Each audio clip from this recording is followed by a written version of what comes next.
आज हमारे पास आचार्य प्रशांत जी की पुस्तक स्त्री का पहला अध्याय है और इसका शीर्षक ही बहुत दिलचस्प है, स्त्री न देह न भावनाएं। यह अध्याय समाज को कटघरे में खड़ा करने के बजाय पूरी बहस का रुख ही पलट देता है। और यही हमारी आज की इस चर्चा का सबसे बड़ा मिशन है। हम ये समझना चाहते हैं कि लेखक के अनुसार स्त्रियां इतिहास में और वर्तमान में इतनी पीछे क्यों रह गए। बिल्कुल, ये कोई आम किताब नहीं है।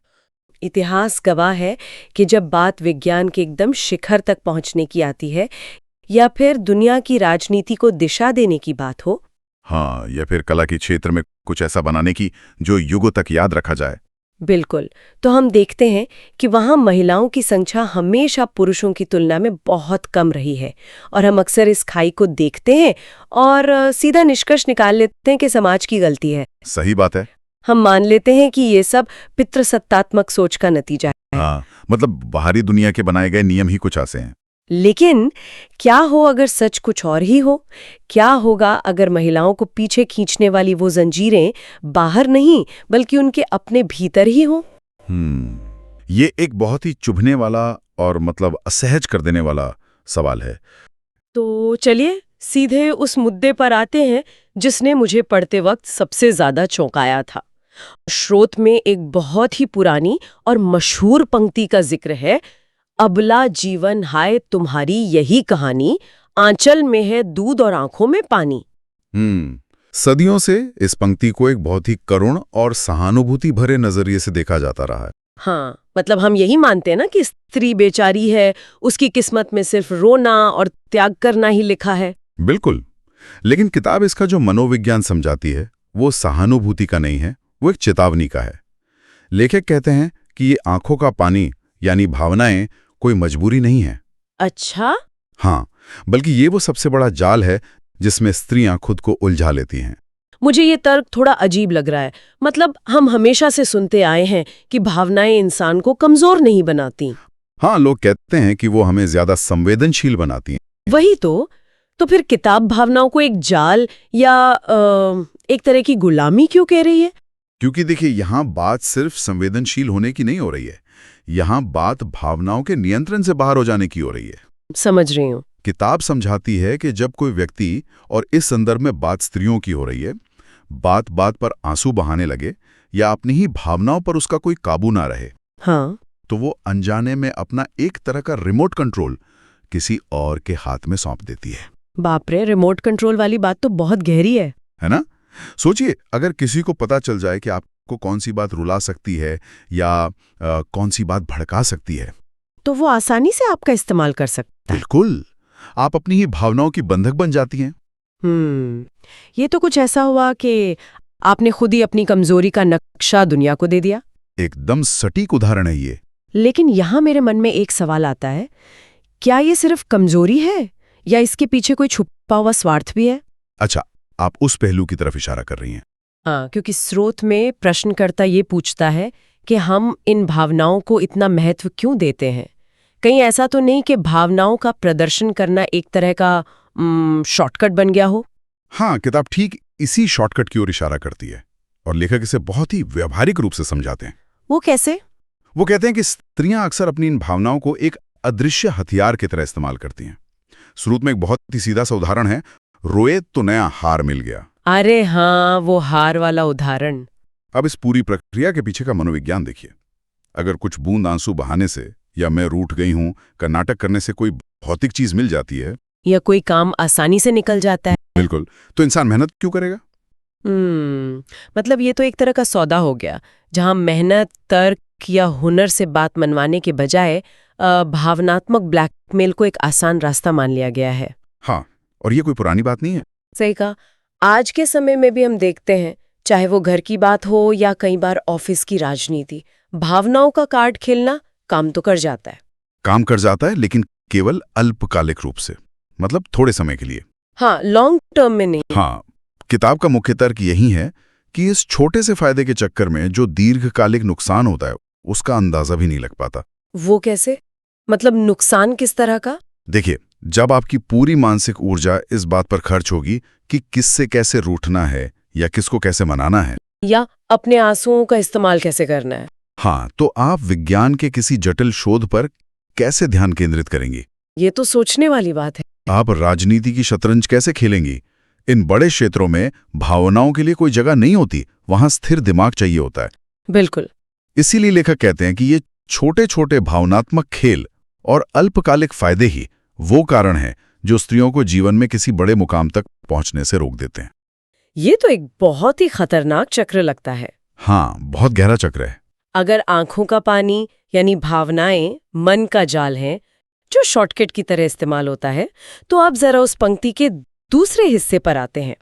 आंचल का दूध वाले हिस्से पर। हाँ, यानी देह या शरीर। स्रोत के अनुसार जब भावनाएं काम नहीं आती तो शरीर दूसरा बड़ा जाल कैसे बन जाता है? ये किताब का एक और बहुत ही अहम पहलू है। लेकिन एक मिनट, यहाँ मुझे लेखक की बात पर थोड़ी आपत्ति है। अच्छा, बताइए। स्रोत में प्रश्नकर्ता भी यही बात उठाता है कि अगर स्त्रियां सजेंगी संवरेंगी नहीं तो उन्हें असुरक्षा महसूस होती है। हाँ, ये सवाल आता है वहाँ। तो क्या ये पूरी तरह से विक्टिम ब्लेमिंग नहीं है? मतलब समाज ही तो बचपन से महिलाओं को बताता है कि उनकी सुंदरता ही उनका असली मूल्य है, तो फिर सारा दोष महिलाओं पर क्यों मढ़ा जा रहा है? ये आपत्ति बहुत ही स्वाभाविक है और यही कारण है कि ये किताब इतनी चर्चा में रहती है। हाँ, क्योंकि ये बातें चुभती हैं। बिल्कुल, लेकिन देखिए, लेखक समाज की भूमिका को नकार नहीं रहे। वो उस असुरक्षा की जड़ तक जाते हैं। मतलब? उनका तर्क यह है कि कोई इंसान असुरक्षित महसूस ही क्यों करता है, तब जब उसके पास कोई और ठोस आधार ना हो। समझ रही हूँ। किताब कहती है कि जब किसी के पास कोई कला नहीं होती, कोई ज्ञान नहीं होता या दुनिया को देने के लिए कोई और योग्यता नहीं होती, तब क्या होता है? तब वो व्यक्ति केवल अपने शरीर को ही अपनी इकलौती पूंजी मान लेता है। तो क्या लेखक ये कहना चाहते हैं कि शरीर को सजाना दरअसल अपने भीतर के खालीपन को छिपाने की एक कोशिश है? बिल्कुल। इसे एक अर्थशास्त्रीय नजरिए से देखें तो बात एकदम साफ हो जाती है। अर्थशास्त्र से कैसे जोड़ सकते हैं इसे?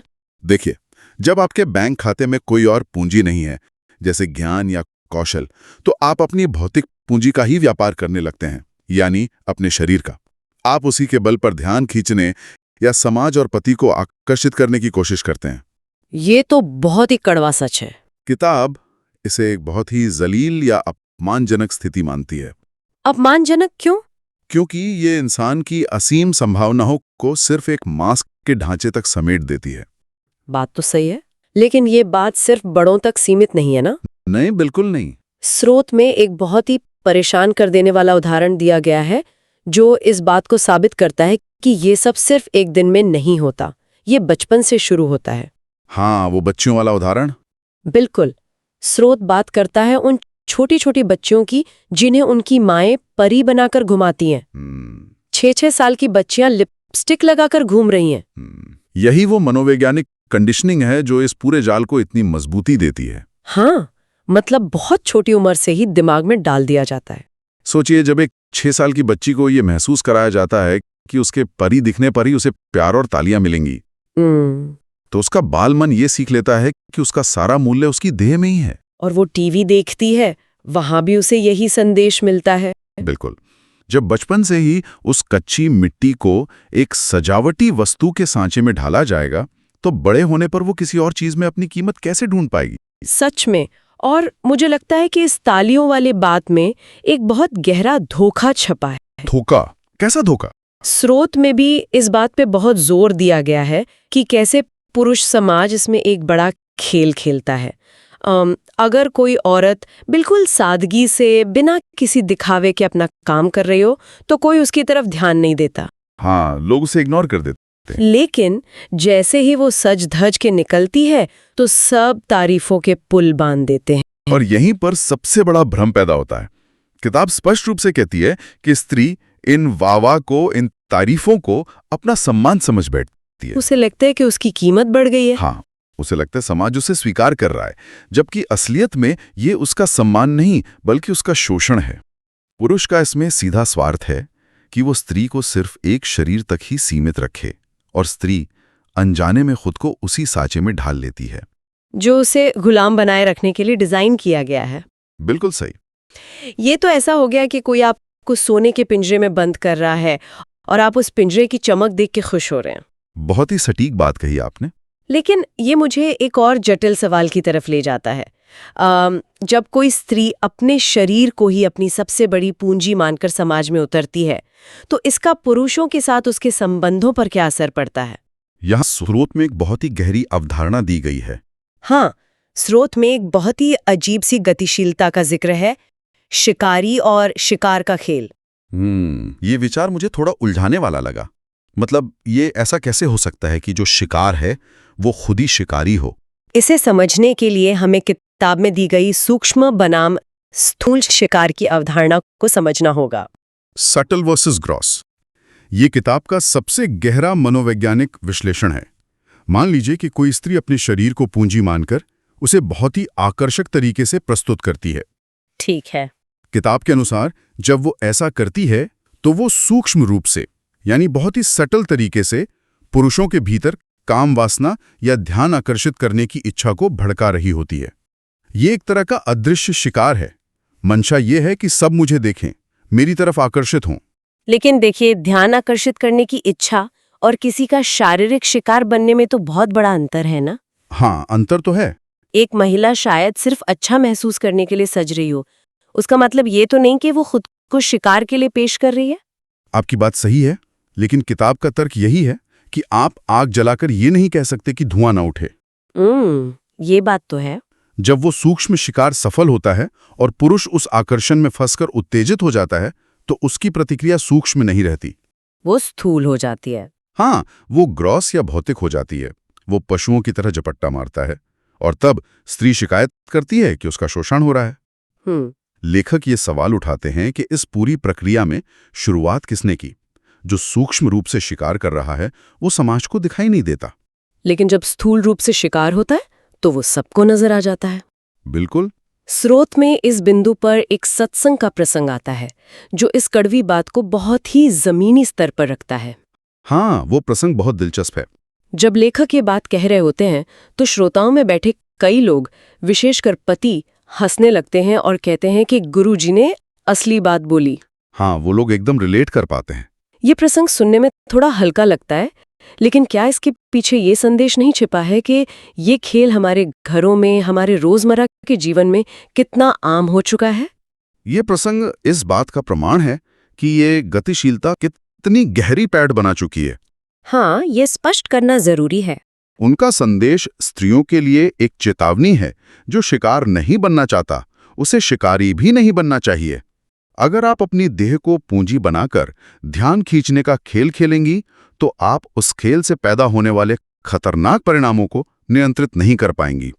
बात हाथ से निकल सकती है। बिल्कुल, आप एक ऐसा चक्र शुरू कर रही हैं जहां अंततः नुकसान आपका ही होना है। यार, ये सचमुच एक बहुत ही कठोर और कड़वा आईना है जो ये स्रोत सामने रखता है। हाँ, बिल्कुल। हमने देखा कि कैसे भावनाएं एक ऐसा रिमोट कंट्रोल है जो स्त्री को कमजोर बनाता है, और कैसे देह एक ऐसी पूंजी है जो उसे शोषण के जाल में फंसाती है। सही कहा। ये पूरी तस्वीर तो बहुत ही निराशाजनक लगती है। अगर ये दोनों चीजें स्त्रियों को पीछे खींच रही हैं, तो क्या महिलाओं में कोई ऐसी प्राकृतिक विशेषता है, कोई ऐसा गुण है जो उन्हें इस दलदल से बाहर निकालकर आसमान की ऊंचाइयों तक ले जा सके?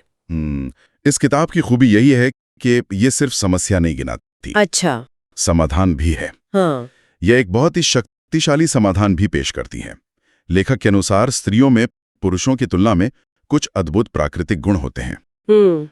और सबसे चौंकाने वाला गुण जो लेखक बताते हैं वो ये है कि स्त्रियों में महत्वाकांक्षा यानी एम्बिशन पुरुषों की तुलना में कम होती है। एक मिनट रुकिए, ये कैसे हो सकता है? मैं समझाता हूँ। आज के इस आधुनिक दुनिया में जहां हर जगह ये सिखाया जाता है कि आपको एम्बिशियस होना चाहिए, वहां महत्वाकांक्षा का कम होना एक गुण कैसे हो सकता है? ये तो एक कमजोरी लग रही है। देखिए, ऊपरी तौर पर ये कमजोरी लगती है, लेकिन इसके पीछे का मनोविज्ञान बहुत गहरा है। वो कैसे? महत्वाकांक्षा का मतलब क्या है? हमेशा भविष्य की तरफ भागना, हमेशा कुछ और पाने की चिंता करना। हाँ, हमेशा एक रेस में लगे रहना। बिल्कुल। जब किसी के भीतर ये अनावश्यक महत्वाकांक्षा कम होती है तो उसके भीतर एक दूसरा, कहीं ज्यादा शक्तिशाली गुण पैदा होता है।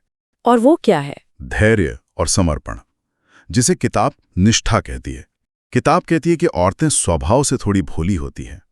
उनमें वो कैलकुलेटिव या हर चीज में गणित लगाने वाली फितरत कम होती है। अच्छा, तो आप कह रहे हैं कि चूंकि उनका दिमाग 10 अलग-अलग दिशाओं में महत्वाकांक्षा के पीछे नहीं भागता, इसलिए वे किसी एक चीज पर पूरी तरह से केंद्रित हो सकती हैं। ठीक यही बात किताब समझाती है। यदि वे किसी एक काम, किसी एक लक्ष्य या किसी कला के प्रति समर्पित हो जाएं, तो वे पूरी निष्ठा से उसमें डूब सकती हैं। उनका फोकस बहुत गहरा हो सकता है। हाँ, उनके भीतर भटकाव कम होता है। इस मामले में लड़के अक्सर उनके सामने टिक नहीं पाते, क्योंकि लड़कों का दिमाग जल्दी भटकता है। वो जल्दी बोर हो जाते हैं। बिल्कुल, स्त्रियों का ये असीम समर्पण ही वो चाबी है जो उन्हें किसी भी क्षेत्र में सबसे ऊंचे शिखर तक ले जा सकती है। लेकिन फिर से एक विडंबना सामने आती है। स्रोत ये भी याद दिलाता है कि ये असीम ऊर्जा और समर्पण अक्सर बहुत ही गलत जगह इस्तेमाल हो जाता है। हाँ, और वो जगहें कौन सी हैं? वो रूपक जो किताब में दिया गया है कि औरतें अक्सर दुनिया में सिर्फ 2 ही जगह पाई जाती हैं, बेडरूम और रसोई। ये बहुत ही प्रतीकात्मक है। अगर हम आज की चर्चा के संदर्भ में इसे डिकोड करें, तो बेडरूम का मतलब है देह या आकर्षण और रसोई का मतलब है भावनाएं या दूसरों का ध्यान रखना। ये किताब का सबसे शक्तिशाली और दुखद निष्कर्ष है। स्त्रियों के पास जो सबसे बड़ी ताकत है, उनका समर्पण, वो इन 2 जगहों की बंधक बन के रह जाती हैं। हाँ, वे अपनी उस असीम निष्ठा का उपयोग या तो अपने शरीर को सजाने और दूसरों को आकर्षित करने में लगा देती हैं, या फिर भावनाओं के जाल में उलझकर छोटी-छोटी बातों पर रूठने मनाने में गंवा देती हैं। बिल्कुल, उनकी ऊर्जा निर्माण में नहीं बल्कि रख-रखाव में खर्च हो जाती है। तो अगर इस पूरे जाल को काटना हो, तो स्रोत के अनुसार रास्ता क्या है? बेडरूम और रसोई के इस रूपक से बाहर कैसे निकला जाए? रास्ता बहुत सीधा है, लेकिन उस पर चलना थोड़ा मुश्किल है। क्या रास्ता है? किताब कहती है कि स्त्रियों को अपनी इस निष्ठा की दिशा बदलनी होगी। अगर वे उस समर्पण को जो वे देह और भावनाओं पर लुटा रही हैं, वहां से हटाकर किसी नई कला को सीखने में लगाएं, या विज्ञान के किसी शोध में लगाएं। हाँ, या समाज के निर्माण में लगाएं, तो वे कुछ भी हासिल कर सकती हैं। उन्हें बस अपने फोकस को तन और मन के इस छोटे से दायरे से निकालकर किसी बड़े और सार्थक उद्देश्य से जोड़ना है। आज की इस चर्चा ने नारी के उस पारंपरिक नैरेटिव को सचमुच पलट कर रख दिया है। हाँ, पूरी तरह से। हम अक्सर मान बैठते हैं कि महिलाओं के रास्ते की सारी बाधाएं बाहर हैं, समाज के नियमों में या पुरुषों की मानसिकता में। लेकिन इस स्रोत ने एक बिल्कुल अलग ही तस्वीर पेश की। बिल्कुल, इसने हमें बताया कि बाहरी दुनिया से लड़ने से पहले स्त्रियों को अपने ही भीतर पल रहे उन 2 हथियारों को पहचानना होगा और उनसे मुक्त होना होगा।